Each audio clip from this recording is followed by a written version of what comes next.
welcome to the rest of the news. We have a very special guest today, and his name is Dan Bosman. Hi, Dan. Hi, Dr. Simon. It sure is good to see you. Now, the thing about Dan, he's from South Africa, and we want to show you a little video about what's happening in South Africa. We've got an exclusive investigation for you tonight. President of South Africa, Cyril Ramaphosa, has begun, and you may have seen this in the press, seizing land from his own citizens without compensation because they are the wrong skin color. That is literally the definition of racism. Racism is what our elites say they dislike most. Donald Trump is a racist, they say. But they paid no attention to this at all. In fact, Ramaphosa is one of Barack Obama's favorite leaders in the world. In a speech just a few weeks ago, Obama praised him. He praised the racist government of South Africa and Ramaphosa by name for, quote, inspiring hope throughout the country. Does our current bureaucratic elite agree with that? Apparently they do. We called over to the State Department for comment on South Africa's land seizures which should be getting worldwide attention because they are immoral but are getting basically none. And the State Department replied with what is honestly an unbelievable statement. We're going to quote it for you at length. Here it is, quote, "We are aware of these reports and have been following this issue very closely for some time. South Africa is a strong democracy with resilient institutions, including a free press and an independent judiciary. South Africans are grappling with the difficult issue of land reform through an open process, including public hearings, broad-based consultations, and active civil society engagement. President Ramaphosa has pledged that the land reform process will follow the rule of law and its implementation will not adversely affect economic growth, agricultural production, or food security." End quote. State Department did not mention that by following the rule of law, he has changed the country's constitution to make it possible to steal land from people because they are the wrong skin color. In other words, nothing to see here, says Mike Pompeo's State Department. It's totally okay for South Africa to steal property. What they're saying is there are lots of farmers being murdered in South Africa by the communists, the so-called progressive government there, and they want to take all the land, get rid of the farmers like they did in Rhodesia. I guess that's Zimbabwe too. And they want to make food scarce, so you can't get any food. So when you go into Kroger's to buy a piece of steak or a loaf of bread or something, the shelves are all empty. So that's what they're doing in South Africa. It's interesting that they've done this similar type things the communists have and the progressive have in Venezuela, Ukraine, China. That sort of standard operating procedure for the communists is to make a starvation crisis so they can control the people better. Is that right?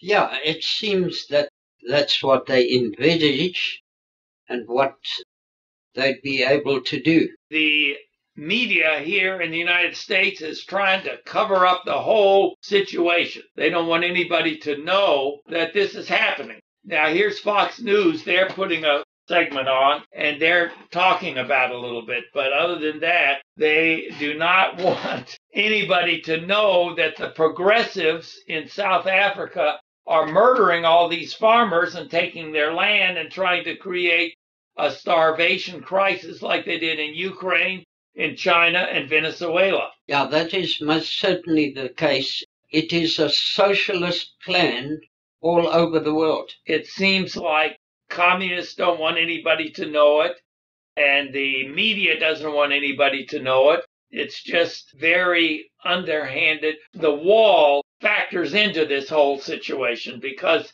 if there's not a wall on our southern border, then murderers and drug addicts, drug pushers, all kind of criminals and terrorists can come walking shoulder to shoulder through the southern border and start killing people like they have been doing for a long time here in the United States. They can come across and kill somebody, then go back and hide, or they can do their dirty work and then hide. Is that right? Since South Africa had open borders, that has been very much the case. So it is imperative that the borders are secured. Now, the Bible teaches very clearly that the Antichrist His purpose is to destroy the sovereignties of countries. And when you destroy a country's sovereignty, you actually have open borders. Now here's another man. Let's see if we can get that. This guy is good. I have been doing my best to keep you updated as to what's happening in South Africa. I've told you that the government there is black now, controlled by the ANC, a radical, evil socialist group that was at one point headed up by Nelson Mandela. And now that the government is black, they are going after white South Africans, and they're taking the farmland without compensation. The people of color are jealous of them.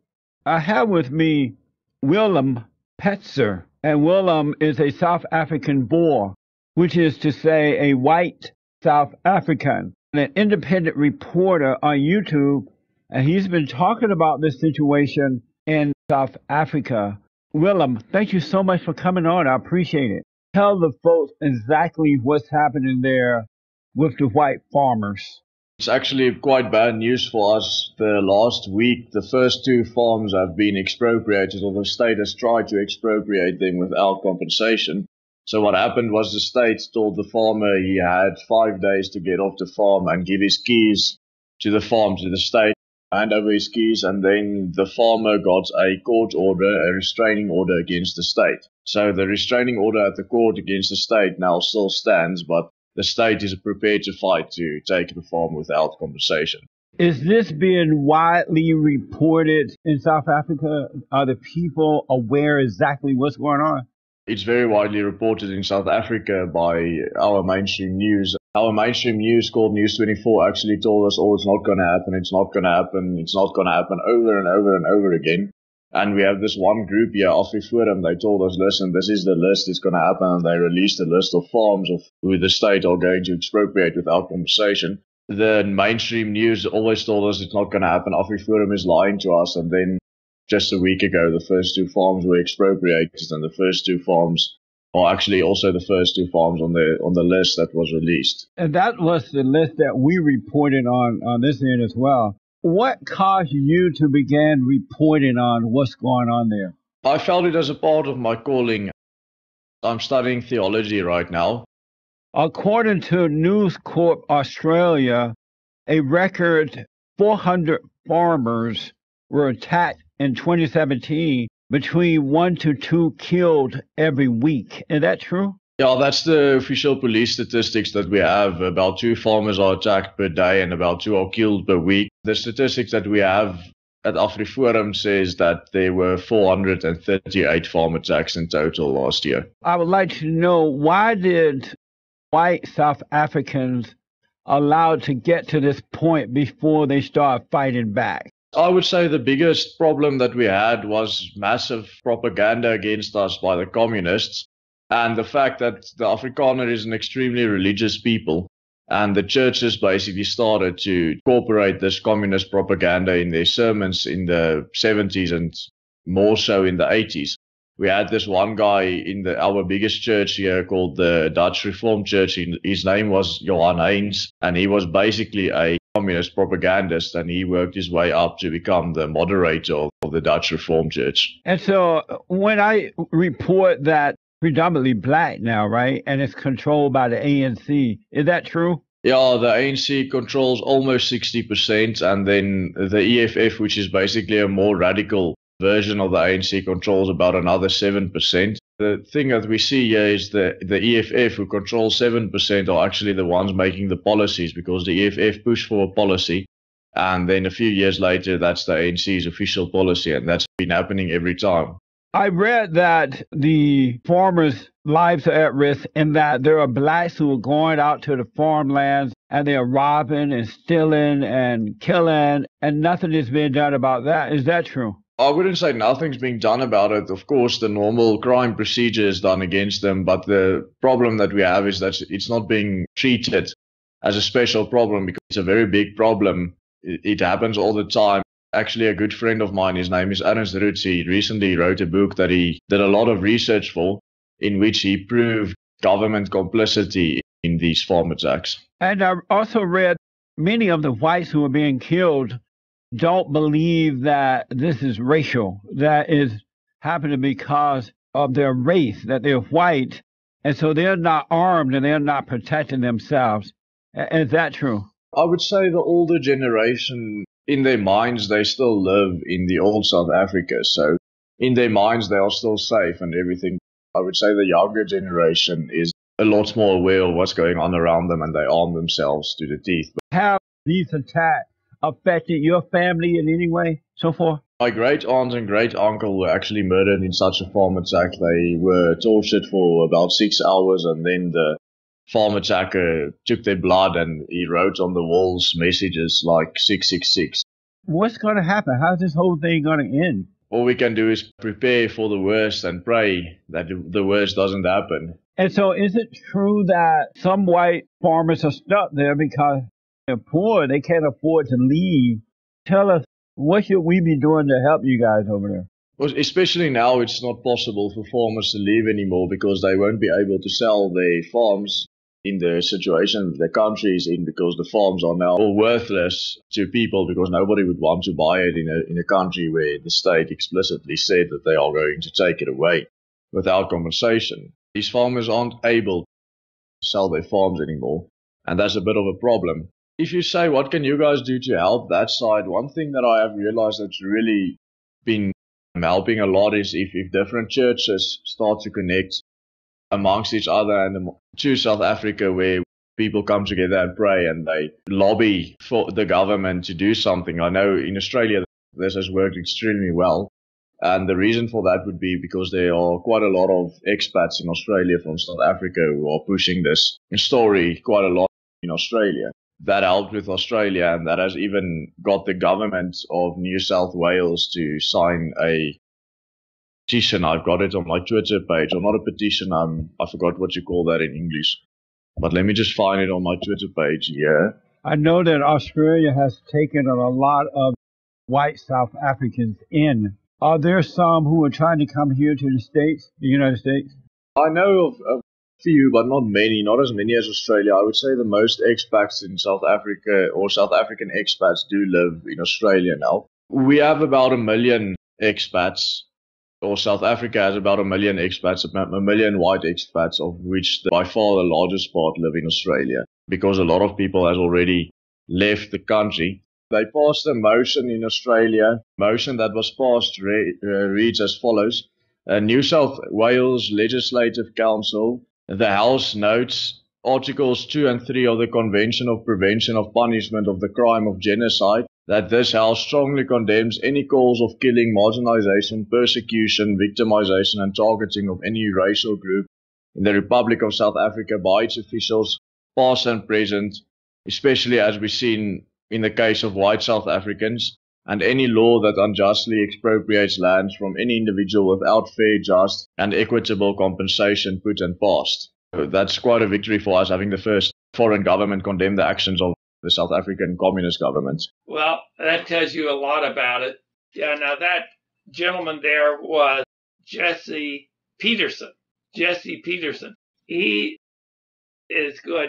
Now, I've questioned some people. Of course, the important thing about Dan is you lived in South Africa until just a month or so ago. Is that right? About 3 months ago. So you were there in person to see what was going on. The thing that's amazing to me is the media here in America is trying to cover this all up so nobody knows what's going on.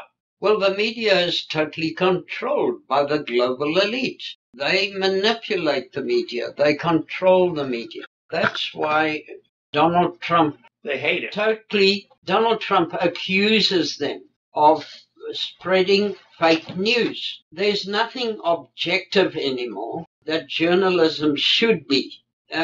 It's what they believe it should be. So there's nothing objective about it anymore.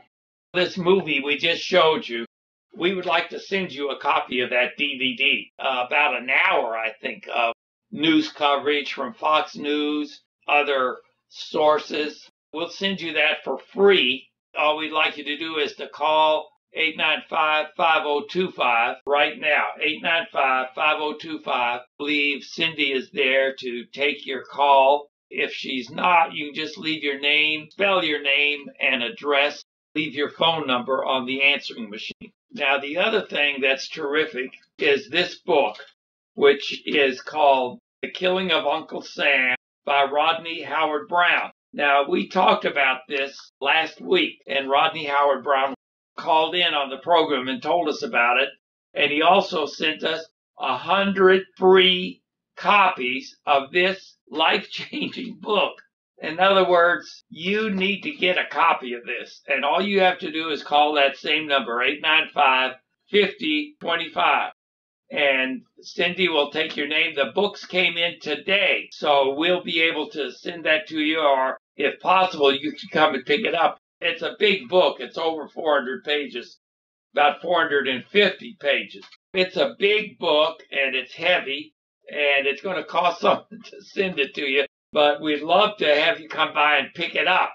This video spills the beans on what's happening in South Africa by the progressives to murder all of these farmers, take their land. They torture them. They don't just kill them. They torture them to death. The so-called traditional media is trying to cover this up. They don't want you to know it, but that's what's happening. You can get this video by calling Cindy at 895-5025. Of course, the area code is 502, and we'll get that right out to you. So we want you to get the video, which we showed you part of it, and we also want you to get this book. This book is basically a history book. It tells you what started World War I, what started World War II as far as America is concerned. Who controls the Federal Reserve, the big bankers and the communists. And I called Rodney Howard Brown and asked him, who's killing all those farmers over there in South Africa? And he says, well, it's a combination of the big bankers and the communists. The communists and the big bankers are working together. We all know that Khrushchev said, hey, we're going to bury you without firing a shot. Now, that was a while back, but they're still doing it through the deep state, the underground government, and all of that, the shadow government. Is that right? That is correct. I want to tell you something very, very interesting. Years ago, in 1973, I was invited to speak in the South African Senate after a Senator van der Heever had been miraculously healed of asthma. And because he had shared in the Senate how he'd been healed, a lot of other senators wanted to meet me and wanted me to pray for them as well, which I did. And then the state president, Jim Pushy, asked me to come and see him at the official state residence. And they sent a car for me. And when I arrived, the state president asked if we could have a word of prayer.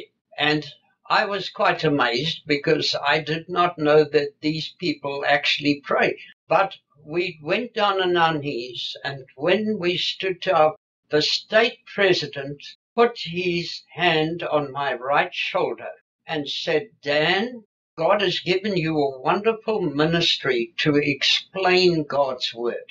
Because unless we as a nation once again literally believe in the Bible like our forefathers did, we will not be able to withstand the onslaught of violence and corruption that will come against this country. I was so amazed. How did the state president know about the violence and the corruption that will come against South Africa? That was 1973. Obviously, God had revealed it to him. And then he asked me to pray for him as he had cancer. And I prayed for him, and God miraculously healed him. Oh, wow. And so we now seeing the violence, we seeing the corruption, and it's amazing that God would reveal to somebody concerning this violence and corruption that we are seeing today. And that was 30 or 40 years ago. Yeah, that was a long time ago. That is before I came to the United States here in 1974. I remember later when I met with Governor Ronald Reagan, and God gave me a prophetic word for him at the presidential prayer breakfast, that he'd be running in the next presidential race. Well, I was quite surprised what I said. And I thought, well, what have I said? And when Governor Reagan stood to his feet, he said, Dan, before I came here, I said to my wife, Nancy, I think I should be running in the next presidential race. He said, Dan, you've confirmed to me what I should be doing. And I found Ronald Reagan to be a man that loved God, that loved his word. I found him to be a true patriotic American. Wonderful. Well, now, I just want to repeat this. We've got these videos about the murders in South Africa that the American press is trying to cover up. They don't want you to know about it, and they're free. You just call Cindy at 895-5088, and we'll send you one of these DVDs free. And also, we just today got these books in. The Killing of Uncle Sam by Rodney Howard Brown. And this is a book that explains how we got into World War I, how we got into World War II, how we got Federal Reserve started, which is not federal and it's not a reserve. It's just a fake. They control our entire economy by raising and lowering the interest rate. When they started about 1913, the dollar was worth $1. Today it's worth about 5 cents. It explains what's going on and why it's going on and who's doing it. This is a real eye-opener book, and it's called The Killing of Uncle Sam by Rodney Howard Brown. Now, if you buy this on Amazon, it's about $20. And if you buy a used one, you can get it a little cheaper. But these are courtesy of Rodney Howard Brown. He's given them to us free, and we're giving them to you free. You just call Cindy at 895-5088. 895-5088. And this is probably one of the best books ever written, short of the Bible.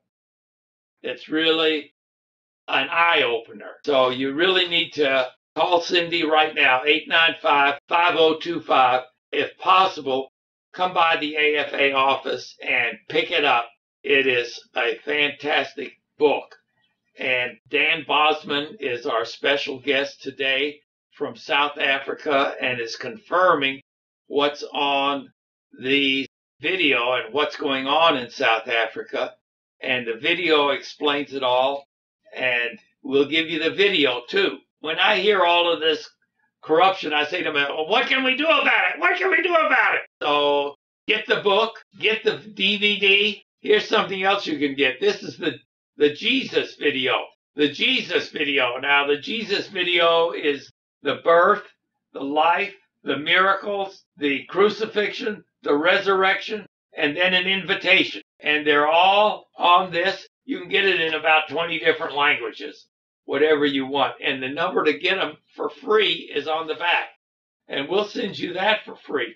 Everyone in your neighborhood needs to get a copy of the Jesus movie. The other thing we have is we're trying to put In God We Trust back into Kentucky schools. That's the national motto. Here's a slightly different version of the Jesus video, but it doesn't matter. We've given this out to Muslims, to Arabs, to Somalis, you name it. Everybody needs to hear the gospel. That is correct. The only solution we have is the preaching of the gospel. That's right. And that's all we need. Here's a picture of Rodney Howard Brown. Tells you a little bit about what he looks like that wrote this book on the killing of Uncle Sam.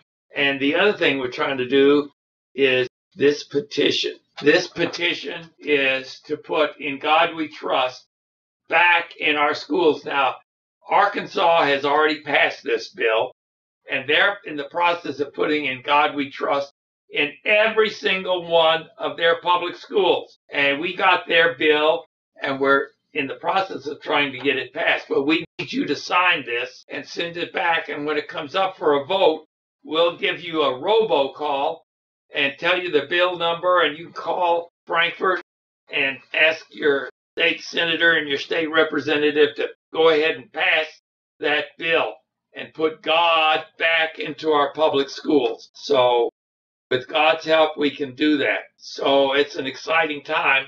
I read an article, I guess it was a fundraising letter somebody sent me, that said they've got satellite Christian programming going out into all of the Muslim countries. It's in the Muslim languages, the Arabic and different languages.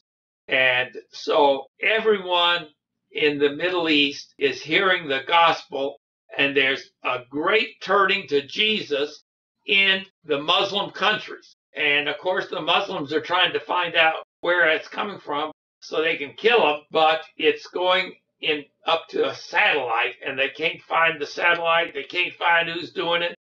And they're having a huge revival in the Muslim countries. God is just moving in a tremendous way. He's done it before. That's wonderful.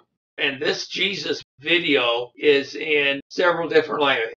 1, 2, 3, 4, 5, 6, 7, 8. Here's 8 languages: Spanish, English, French, Arabic, Mandarin, Hindi, Vietnamese, you name it. This company that makes it is called CAP, C-A-P, Christ for All People.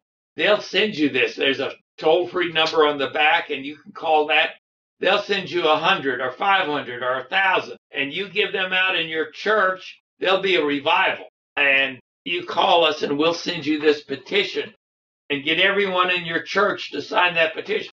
Hey, it's time to wake up. It's certainly time to wake up. It's much better to be awake on fire than it is to be asleep. The church is in a slumbering state at the moment.